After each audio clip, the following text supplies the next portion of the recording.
সুপ্রিয় দর্শক, আপনারা দেখতে পাচ্ছেন এটা হচ্ছে শেরপুর জেলায় নকলা থানা। তো এটা আমাদের মেদিরপাড় গ্রাম বলা হয়।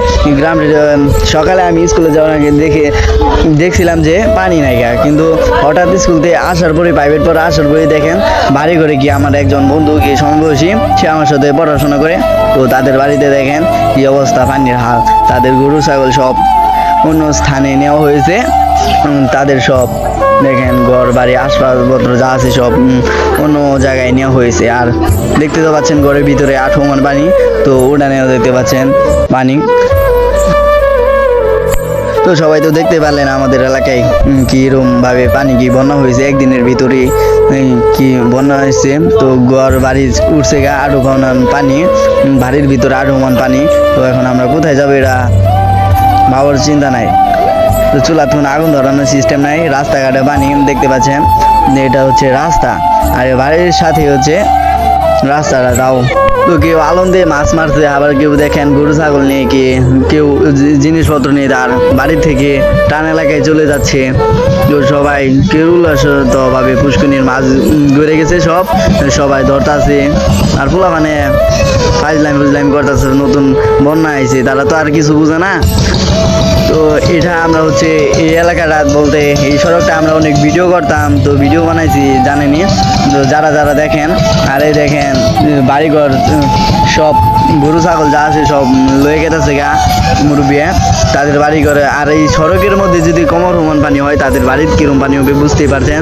তো এটা আমরা হচ্ছে ভিডিও করতাম এই রাস্তাটা, যে এই রাস্তাটা হচ্ছে আমার কোমর সমান পানি। তো গরুগুলা লয়ে গেছে মুরব্বী, দেখতে পাচ্ছেন বাড়িঘর 4 দিন লাগতেছে। এলাকার অনেক বড় বন্যা হয়ে গেছে একটা দিনের মধ্যে, সকাল থেকে দুপুর পর্যন্ত এই ঘটনাটা। আর আশপাশের জায়গাটিতে দেখতে পাচ্ছেন নামা জায়গাটি হচ্ছে চাষাবাদ করছে, ধান ক্ষেত লাগানো হয়েছে, সব তো চলে গেছে। আর এই দেখেন দোকান, সড়কের সাইডে দোকান, এই দোকানের সাইডে দেখেন নিচে 8 মান পানি। তো কোনো সিস্টেম নাই, ওয়ার কোনো সিস্টেম নাই, কোনো আগুন জ্বালানোর সিস্টেম নাই। দেখেন এটা হচ্ছে গুরুস্থানে যে আছে, গুরুস্থানও পানি উঠে পড়ছে। তো মানুষ সব তাদের গরু টরু সব সড়কে রাখছে, একটা দিনের মধ্যে এই ঘটনা হয়েছে। আর দেখেন ঘর বাড়ি সব চলে গেছে দেখতে পাচ্ছেন ঘরের ওরা থেকে কোমর পানি আছে, কোমর পানি হয়ে গেছে। তো ওরা থাকবে কই, থাকার কোনো ব্যবস্থা নেই। তারা তাদের জিনিসপত্র নিয়ে সব টান এলাকা চলে গেছে, আশ্রয়স্থান চলে গেছে। তো দেখতে পাচ্ছেন পানি চারোদিকে শুধু পানি। আর জেলে তার বাসায় যাচ্ছে, তো দেখতে পাচ্ছেন তার কোমর সমান পানি, তার বাসা যাওয়ার রাস্তাটা। আর এই যে দেখতে পাচ্ছেন বাড়ি মানে আমাদের গ্রাম। তো দেখেন মুরব্বী চাচার বাসা তো পানি উঠে পড়েছে।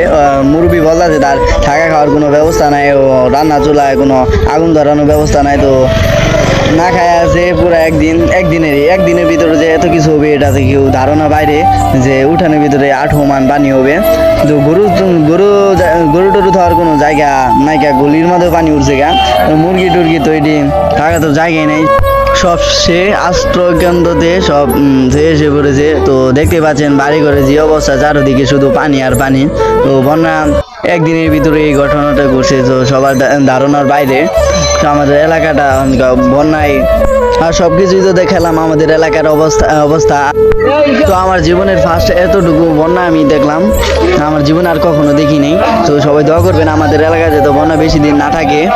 তো ধীরে ধীরে তীরের গতিতে পানি বেড়ে চলেছে, তো সবাই দোয়া করবেন যাতে পানি আর না বাড়ে, তো আমরা সবাই ভালো থাকতে পারি। আর আপনারা সবাই ভালো থাকবেন, সুস্থ থাকবেন, আর দোয়া করবেন আমাদের এলাকার বন্যা যেত কমে।